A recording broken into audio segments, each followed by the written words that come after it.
Hello my dear student, welcome back to competitive guider channel में आप सभी का स्वागत है। आज की इस वीडियो में हम लोग बात करने वाले हैं क्लास 7th का साइंस चैप्टर नंबर 6, जिसका नाम है भौतिक एवं रासायनिक परिवर्तन। तो आज हम लोग भौतिक एवं रासायनिक परिवर्तन का लघुतरीय और अति लघुतरीय दोनों प्रश्न को देखने वाले हैं। तो इसलिए आप लोग वीडियो पूरा देखिए, शुरू से अंत तक देखिए। जो भी डाउट होता है कमेंट सेक्शन में उसको ज़रूर पूछिए, और जो भी आपको कहा जाए उसको आप नोट डाउन जरूर करें, ताकि आपको जब भी क्वेश्चन आंसर करने हो तो आपको कोई यहाँ पे डाउट ना हो सके। और साथ में इसका पीडीएफ भी आपको प्रोवाइड कराया जाएगा। कुछ दिनों के बाद पीडीएफ आपको वीडियो के डिस्क्रिप्शन में मिल जाएगा, आप जाके नीचे से इसको डाउनलोड कर सकते हो। और भी वीडियो का लिंक आपको डिस्क्रिप्शन बॉक्स में मिल जाएगा, वहाँ से आप उसको एक्सेस कर सकते हैं। तो फटाफट से चलते हैं, आज के इस वीडियो को देखते हैं और इसमें क्वेश्चंस आंसर को समझते हुए लिखने की कोशिश करते हैं। तो चलिए, यहाँ पे क्वेश्चंस फर्स्ट इस प्रकार से है, जो अति लघुतरीय प्रश्न का है। कहता है कि भौतिक परिवर्तन की परिभाषा लिखें। तो हमने यहाँ पे भौतिक परिवर्तन की परिभाषा लिख दिया है कि वह परिवर्तन जिसमें कोई नया पदार्थ नहीं बनता है और जिसे परिवर्तन के शर्तों को उलटकर उससे उत्क्रमित किया जा सकता है, उसे हम लोग भौतिक परिवर्तन कहते हैं। कहने का मतलब भौतिक परिवर्तन वह परिवर्तन होता है जिसमें आप प्रोडक्ट को या जो भी पदार्थ है उसको आप फिर से रिवर्स कर सकते हैं, फिर से उलट सकते हैं, और उलटने पर फिर से वो पदार्थ बन जाएगा जो पदार्थ को आपने चेंज किया था, जो पदार्थ को आपने परिवर्तन किया था। तो ये होता है भौतिक परिवर्तन। चलते क्वेश्चन नंबर 2 पे। क्वेश्चन नंबर 2 में क्या है, रासायनिक परिवर्तन की परिभाषा लिखें। तो चलिए यहाँ पे हम लोग फटाफट से लिख लेते हैं रासायनिक परिवर्तन की परिभाषा क्या होती है।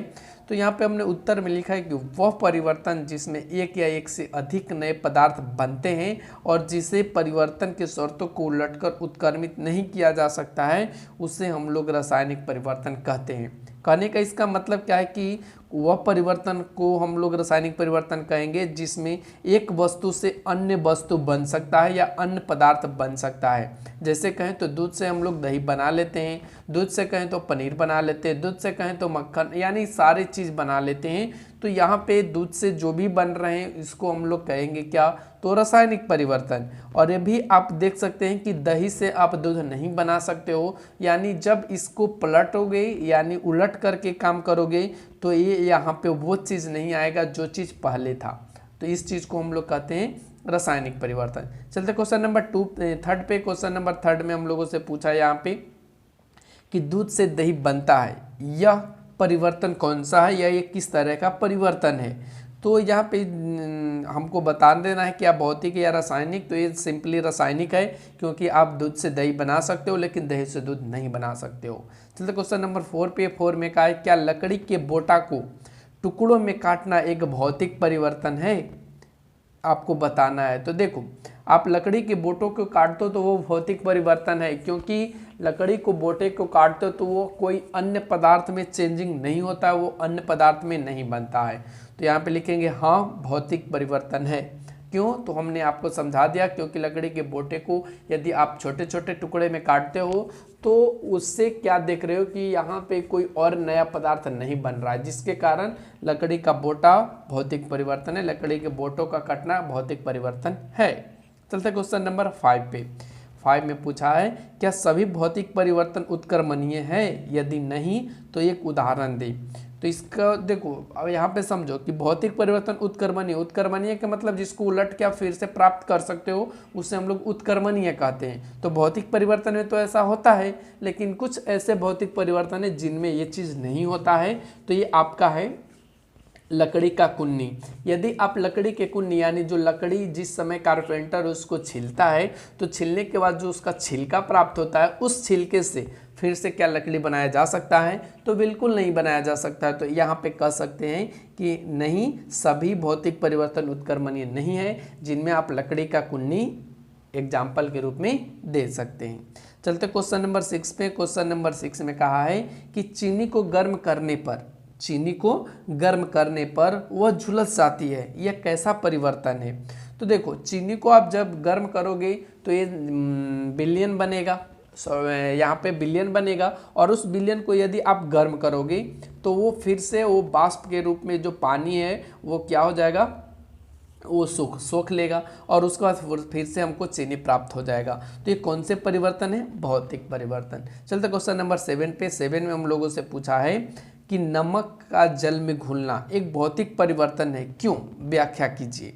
तो इसको हम लोग व्याख्या कर लेते हैं। हमने यहाँ पे लिखा है कि नमक का जल में घुलना एक भौतिक परिवर्तन है क्योंकि नमक जल में घुलकर एक विलयन तैयार करेगा और उस विलयन को गर्म करेंगे तो फिर से नमक प्राप्त कर सकते हैं।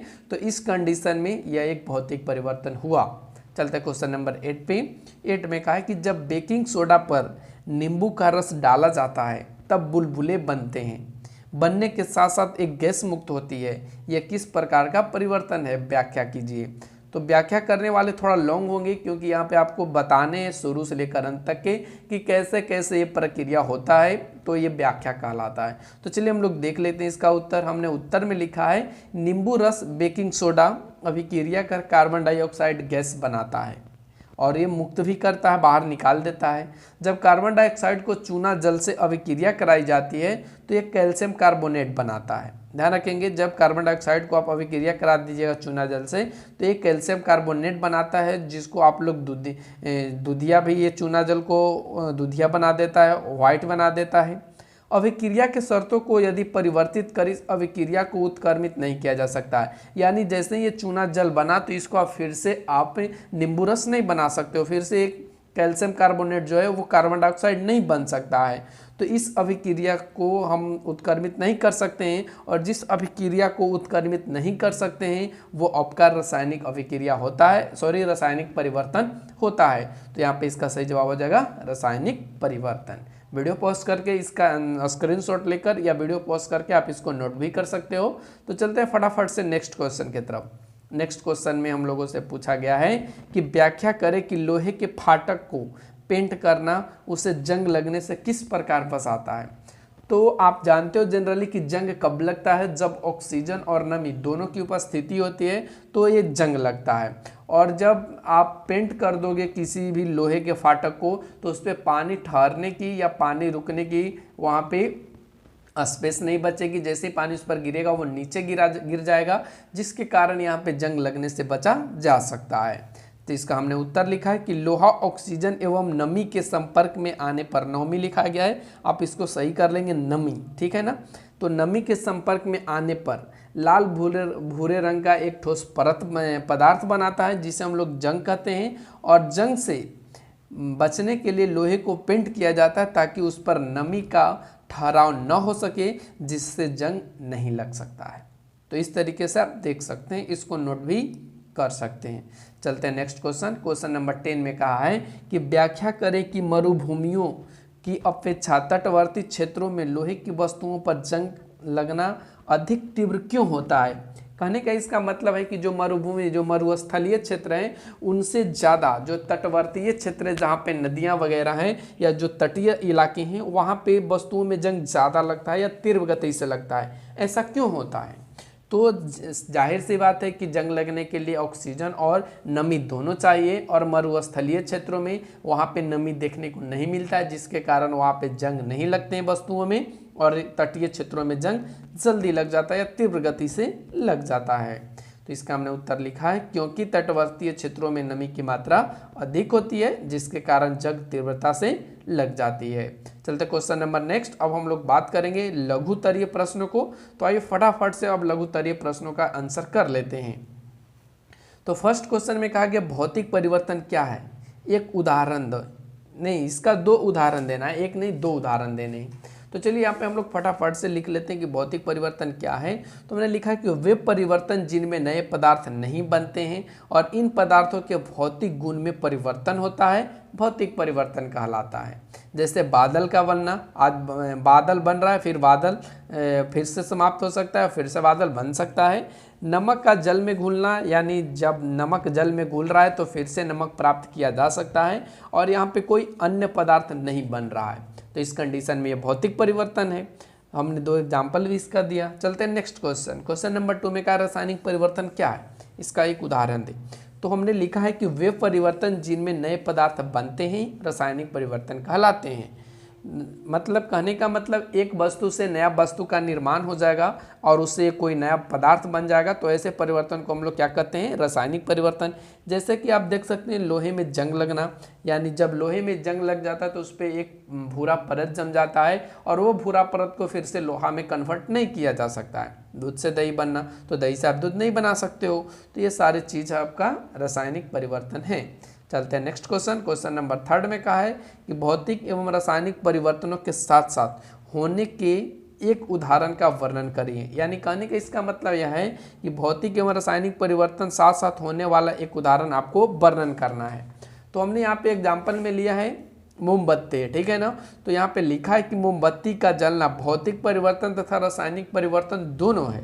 मोमबत्ती के जलने पर मोम पिघलकर नीचे गिरता है और ठंडा होकर पुनः ठोस में बदल जाता है, जो भौतिक परिवर्तन है, ठीक है ना। जबकि पिघले मोम का शेष भाग जलकर नए पदार्थ कार्बन डाइऑक्साइड एवं जल बनाता है, जिससे पुनः मोम प्राप्त करना असंभव है। यानी उस संभव यहाँ पे नहीं है, फिर से आप कार्बन डाइऑक्साइड से और जो वाष्प है उससे आप नहीं मोम बना सकते हो, अतः यह एक रासायनिक परिवर्तन है। तो हमने यहाँ पे दोनों चीज़ को दिखा दिया मोमबत्ती के माध्यम से। नेक्स्ट क्वेश्चन नंबर 4 में कहा है कि निम्नलिखित परिवर्तनों को भौतिक एवं रासायनिक परिवर्तनों में वर्गीकृत कीजिए। तो यहाँ पे आपको दिए गए कुछ परिवर्तन, जिनमें एक तरफ आपको दिया गया था परिवर्तन में प्रकाश संश्लेषण, कोयले का जलना, मोम का पिघलना, एल्युमिनियम को पीटकर पत्थर बनाना। तो इधर हमने लिखा है भौतिक या रासायनिक परिवर्तन में कि ये कौन कौन से। तो प्रकाश संश्लेषण की जो क्रिया है वो आपका रासायनिक परिवर्तन है, क्योंकि यहाँ पे उत्पाद के रूप में कार्बोहाइड्रेट बनता है, जो फिर से कार्बोहाइड्रेट क्लोरोफिल या प्रकाश संश्लेषण में कन्वर्ट नहीं हो सकता है। कोयले का जलना ये आपका रासायनिक परिवर्तन है, क्योंकि यहाँ पे जो राख बनेगा उससे कोयला प्राप्त नहीं किया जा सकता। मोम का पिघलना, तो मोम का पिघलना यहाँ पे है क्योंकि मोम से आप फिर से उसको मोम बना सकते हो। अल्युमिनियम को पीटकर उसका पत्थर बनाना, तो आप पत्थर से फिर से अल्युमिनियम बना सकते हो। तो ये सभी आपका भौतिक परिवर्तन है। चलते क्वेश्चन नंबर 5 पे। क्वेश्चन नंबर 5 में कहा है कि व्याख्या करें कि लकड़ी का जलना, ठीक है ना, और उसे छोटे छोटे टुकड़ों में काटना दो भिन्न प्रकार के परिवर्तन क्यों माने जाते हैं। तो यहाँ पे आपको व्याख्या करना है, तो कुछ तो लग जाएगा, तो आप लोग थोड़ा सा धैर्य रखें और पूरा देखें। तो हमने यहाँ पे लिखा है कि लकड़ी के जलने से धुआं तथा राख बनते हैं, अर्थात लकड़ी के गुण बदल जाते हैं एवं नए पदार्थ की उत्पत्ति होती है। इसलिए लकड़ी का जलना एक रासायनिक परिवर्तन है। परंतु जब लकड़ी को छोटे छोटे टुकड़ों में काटा जाता है तो लकड़ी के गुणों में कोई परिवर्तन नहीं होता है। लकड़ी के गुणों में क्या होता है, कोई परिवर्तन नहीं होता है और ना ही कोई नया पदार्थ बनता है। इसलिए लकड़ी को छोटे छोटे टुकड़ों में काटना एक भौतिक परिवर्तन है। अतः लकड़ी का जलना और उसे छोटे छोटे टुकड़ों में काटना दो भिन्न प्रकार के परिवर्तन है। आपने देखा यहाँ पे कि यदि आप लकड़ी को जला दोगे तो यहाँ पे वो रासायनिक परिवर्तन हो जाएगा, लेकिन अगर आप उसे छोटे छोटे टुकड़े में काट दोगे तो वो रासायनिक परिवर्तन नहीं, वो आपका भौतिक परिवर्तन होता है। चलते क्वेश्चन नंबर 6 पे। क्वेश्चन नंबर 6 में कहा है कि जब मोमबत्ती जलती है भौतिक एवं रासायनिक परिवर्तन साथ साथ होते हैं, फुल स्टॉप। इस परिवर्तन की पहचान कीजिए, यानी आपको बताना है कि ये परिवर्तन कौन कौन सी है। तो हमने यहाँ पे लिखा है कि मोमबत्ती के जलने में सबसे पहले मोमबत्ती का मोम में पिघलता है और फिर वाष्प बनकर ये क्या करता है, जलता है। इस प्रक्रम में मोम का पिघलना एक भौतिक परिवर्तन है, क्योंकि मोम को दोबारा ठोस अवस्था में लाया जा सकता है। ये जो मोम पिघल करके नीचे जमा हो रहा है उसको फिर से आप मोम में ला सकते हैं, तथा इसमें कोई नया पदार्थ भी नहीं बनता है। यदि आप जो मोम गिर रहा है नीचे तो उससे कोई नया पदार्थ भी नहीं बन रहा है। पुनः जब मोम के वाष्प जलते हैं, ठीक है ना, तो धुआं और कार्बन डाइऑक्साइड गैस उत्पन्न होते हैं जो कि नए पदार्थ हैं। अतः यह प्रक्रम रासायनिक परिवर्तन है और इस प्रकार मोमबत्ती का जलना भौतिक एवं रासायनिक परिवर्तन दोनों है। तो आप समझ सकते हैं कि कैसे मोमबत्ती का जलना भौतिक और रासायनिक परिवर्तन दोनों है और किस तरीके से है। चलते क्वेश्चन नंबर 7 पे। क्वेश्चन नंबर 7 में कहा है कि व्याख्या करें कि भोजन का पचना एक रासायनिक परिवर्तन है। तो चलिए इसका फटाफट से उत्तर देख लेते हैं। हमने लिखा है कि भोजन का पचना एक रासायनिक परिवर्तन है, क्योंकि इसमें भोजन के जो जटिल अणु हैं, यानी जो छोटे छोटे अणु हैं, वो टूटते हैं और नए पदार्थ बनते हैं। और यह पदार्थ अनेक प्रकार के रासायनिक परिवर्तनों द्वारा खून, मांस, हड्डी एवं अपशिष्ट पदार्थ, जिसको हम लोग मल भी कहते हैं, में बदल जाता है। परंतु खून, मांस एवं मल पुनः हम अनाज यानी जिनमें हमने खाया था चावल, दाल, सब्जी के रूप में नहीं ला सकते हैं। अतः भोजन का पचना एक रासायनिक परिवर्तन है। आपने देखा किस तरीके से रासायनिक परिवर्तन है, यानी जो आपने भोजन ग्रहण किया फिर उसको ग्रहण करने के बाद आपका जो अपशिष्ट पदार्थ आपके शरीर में है या जो कार्बोहाइड्रेट के रूप में या जो ऊर्जा के रूप में आपके शरीर में संचित होता है, क्या फिर उससे आप अनाज प्राप्त कर सकते हो? तो बिल्कुल नहीं कर सकते हो। क्यों? क्योंकि वहाँ पे ये उत्क्रमणीय पदार्थ है ही नहीं, तो क्यों देगा यहाँ पे आपको अनाज फिर से? तो इस तरीके से यहाँ पे इसका उत्तर लिख लेंगे। चलते क्वेश्चन नंबर 8 पे। 8 में कहा गया है कि कॉपर सल्फेट के विलयन में ब्लेड डालने पर उसका नीला रंग हरा हो जाता है, इस परिवर्तन की पहचान करें। यानी जो कॉपर सल्फेट के विलयन है उसमें आप ब्लेड डालोगे तो उसका जो नीला रंग है वो हरा हो जाता है। ऐसा क्यों होता है और एक कौन से परिवर्तन के कारण ऐसा होता है? तो चलिए यहाँ पे हम लोग देखते हैं। उत्तर में हमने क्या लिखा है कि कॉपर सल्फेट का विलयन का रंग आयरन सल्फेट यानी जो फेरस सल्फेट है बनने के कारण नीला से हरा हो जाता है। यानी कब ये नीला से हरा होगा? तो ये आयरन सल्फेट फेरस सल्फेट में बनने के कारण हो जाता है। ठीक है ना। और साथ ही एक नया भूरा पदार्थ बनता है जो तांबे की ब्लेड पर या तांबे जो भी ब्लेड था उस लोहे की ब्लेड पर बन जाता है तांबा की एक परत जो अपरिवर्तनीय यानी जिसको हम लोग परिवर्तन नहीं कर सकते हैं। ठीक है ना। तो जब परिवर्तन करोगे ही नहीं तो यहाँ पे भौतिक परिवर्तन होगा कैसे? तो नहीं होगा ना। तो इसलिए यह परिवर्तन क्या हो जाएगा?